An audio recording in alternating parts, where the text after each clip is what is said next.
Salut les amis, c'est Pauline. Qu'est-ce qu'une question philosophique? Vous êtes-vous déjà posé la question? Souvent, on a l'habitude de dire qu'en philo, la question est plus importante que la réponse. C'est vrai, la question naît d'un manque, d'un désir de savoir, d'une inquiétude. C'est elle qui allume l'étincelle.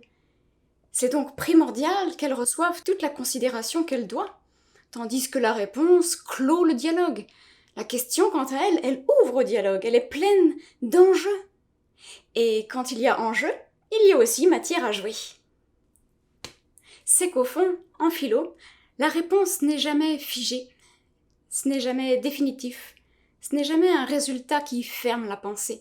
Au contraire, c'est toujours une occasion de réfléchir davantage encore, d'entamer d'autres questions, d'entamer un voyage sur le flot des pensées, le flot des idées, pour évaluer la nécessité de remettre certaines en question, de les actualiser, de tenter un élagage de certaines, ou de mesurer l'étendue des sentiers non empruntés jusque-là. Une question philo, c'est donc celle qui nous invite au doute, celle qui nous invite à remettre en question notre vision du monde, qui nous invite à ne pas se satisfaire du simple prêt-à-penser. Le prêt-à-penser, ça ne nous incite pas à penser par nous-mêmes, et c'est bien dommage parce qu'on devient comme des robots. Alors, les questions philosophiques nous invitent à remettre en question des pseudo-évidences ou bien des préjugés qu'on a l'habitude de considérer comme vrais, sans jamais les remettre en doute. C'est un entraînement qui dérouille le cerveau, qui nous décrotte les yeux pour voir plus en profondeur, avec plus de nuances et plus de contexte, et ça nous rend plus libres et autonomes. Avec les questions philo, on ne s'enferme pas dans des dogmatismes et on ne court plus le risque de devenir formaté comme des robots. Mais recevoir une question philo, il faut bien le dire, c'est assez déroutant, voire déstabilisant. C'est une onde de choc, un tremblement de terre qui remet en question toutes les structures de pensée auxquelles tu es habitué. Oui, parce qu'on a tous des plis intellectuels, des réflexes mentaux, des réponses automatiques. Les enfants réfléchissent souvent par l'exemple, et c'est très bien, c'est ce par quoi on doit commencer quand on débute la quête philosophique. Mais très vite, peu à peu, on doit apprendre à conceptualiser, c'est-à-dire à monter, à prendre de la distance et quitter les plis habituels que prennent nos premières réponses. C'est traiter le problème différemment, viser d'autres opérations de pensée. Pas seulement l'exemple, mais aussi la problématisation, la recherche des causes, des conséquences, peut-être des objections, d'autres alternatives de pensée. Alors ces plis, ces habitudes que l'on a à penser souvent de la même manière, ce sont des avenues de la pensée. Et on n'en est pas toujours conscient. Donc pour poser des questions philo, il faut veiller à faire en sorte qu'elles ne contiennent plus de présupposés, ni de thèses implicites, au risque de détruire ou de réduire une partie des possibilités de l'enquête. Par exemple, observez bien le distinguo entre une question adressée à tu, comment sais-tu que tu es heureux, et une question adressée à on, comment sait-on que l'on est heureux? Observez bien le poids et la profondeur de cette généralisation. Voilà une question philosophique. Évitez aussi les questions interro-négatives, avec une négation à l'intérieur, ou des adverbes, parce que les adverbes, parce que ce sont des modélisateurs, ils impliquent un peu votre avis à l'intérieur de la question, ce que l'on veut absolument pas faire. Regardez cet exemple. L'amour ne rend-il pas toujours heureux? Alors là, il y a comme deux erreurs, à la fois la négation et l'adverbe.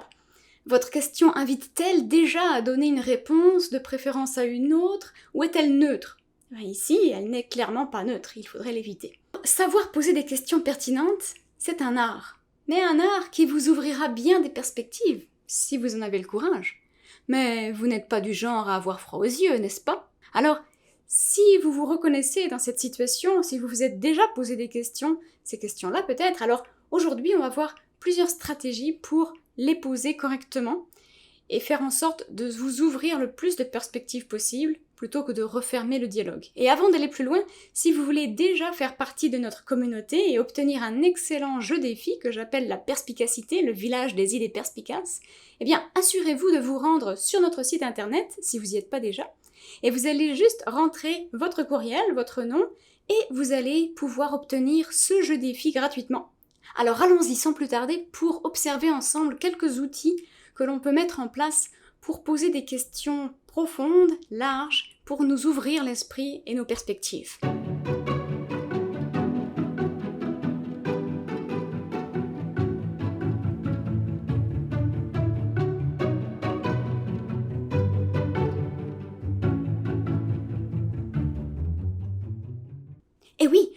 des questions est une opération mentale essentielle. C'est grâce à elle que l'on peut faire évoluer la connaissance, que l'on peut faire progresser la science, que l'on peut revenir en arrière pour reconsidérer sous une autre perspective ce que l'on avait construit jusqu'alors. C'est ça qui nous permet de progresser et de clarifier nos idées, nos interrogations. Les champions du monde pour faire ça, ce sont les enfants. Mais le problème, c'est qu'avec le temps, en grandissant, on a l'impression que l'on pose de moins en moins de questions, comme si notre curiosité, notre désir de savoir s'étiolait. C'est bien dommage. Alors, reposons-nous les bonnes questions et commençons par le mot fondamental, le premier.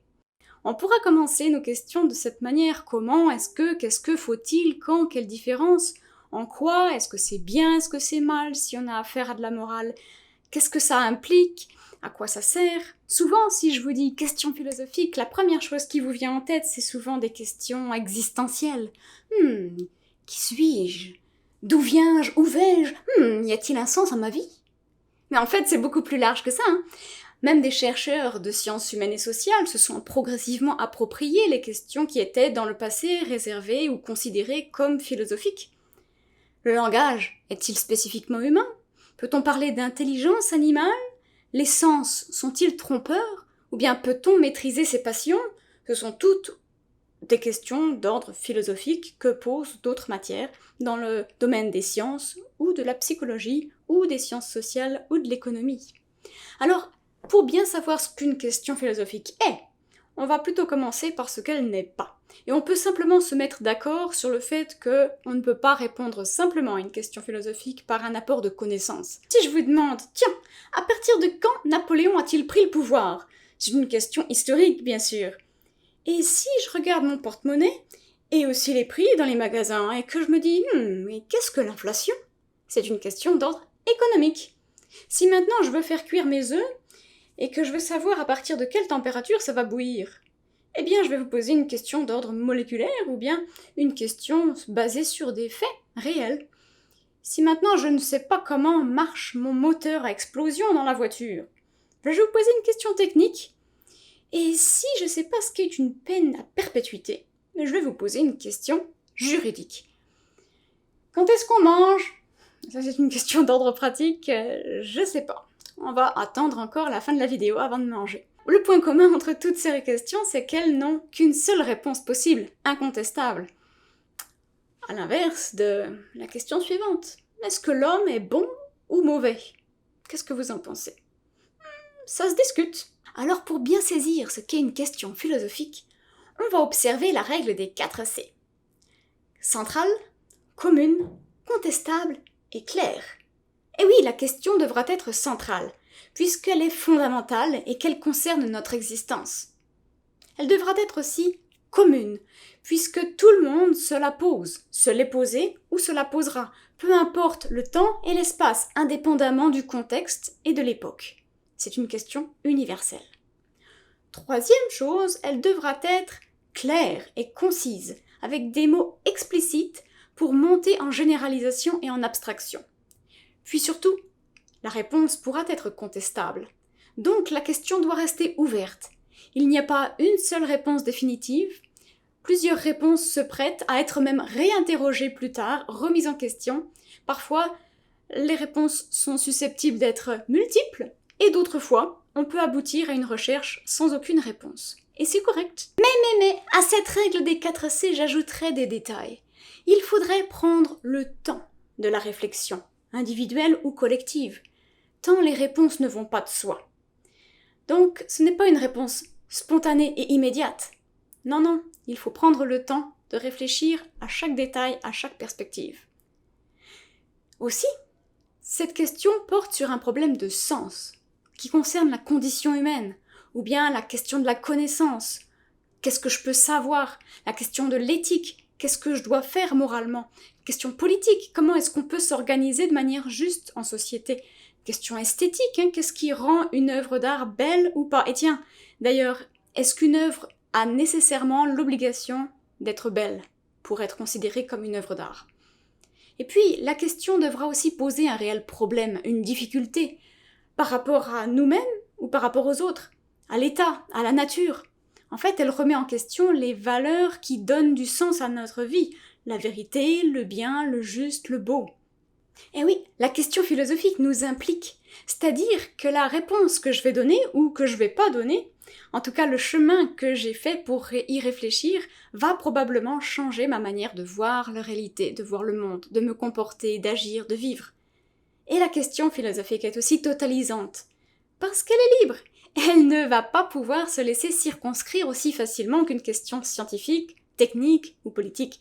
Non, les questions philosophiques se renvoient les unes les autres, peu importe le domaine dans lequel elles s'exercent. On ne peut pas les délimiter, on ne peut pas les isoler. Alors maintenant que vous avez commencé à formuler des questions philosophiques dans votre coin, je vous ai vu. Pour vous aider à savoir si votre question est vraiment philosophique ou pas, imaginons ce schéma que je reprends de Philip Cam, tiré de son ouvrage Thinking Tools. Pense bien qu'il y a des questions fermées qui n'admettent qu'une seule réponse, alors dans ce cas-là, ce ne sera pas une question philosophique. Et puis il y a des questions ouvertes, dont les possibilités sont multiples. Il y a aussi celles qui touchent la compréhension d'un texte, si tu t'appuies sur un texte, celles qui demandent un apport de connaissances, celles qui sont faites à partir d'hypothèses, et celles qui nécessitent une enquête. Alors, par rapport à ce graphique, tu verras qu'en haut, tu as des questions qui se réfèrent à la matière que tu as exploitée, ça peut être un texte ou n'importe quel support. Et puis en bas, ce sont des questions plus intellectuelles. Regarde bien, dans le premier quart du schéma, on trouve des questions textuelles fermées, ce sont des questions de compréhension. Ici, il s'agit d'un texte. On n'admet qu'une seule réponse. Si tu suis l'axe horizontal, tu trouves dans le deuxième quart des questions textuelles ouvertes. Là, il s'agit d'imaginer, de faire des hypothèses de lecture, d'interpréter le texte. Donc, ça va un peu plus loin. Il s'agit d'un débat interprétatif. Puis si tu passes l'axe horizontal et que tu vas en dessous, tu te rapproches des questions intellectuelles. Dans le premier quart gauche, tu vois des questions intellectuelles fermées. Alors, on peut répondre à ces questions avec des connaissances ou en faisant recours à des sources extérieures, comme des encyclopédies, des manuels d'histoire. Le texte seul ne pourra pas y répondre, mais il n'y a qu'une seule réponse possible.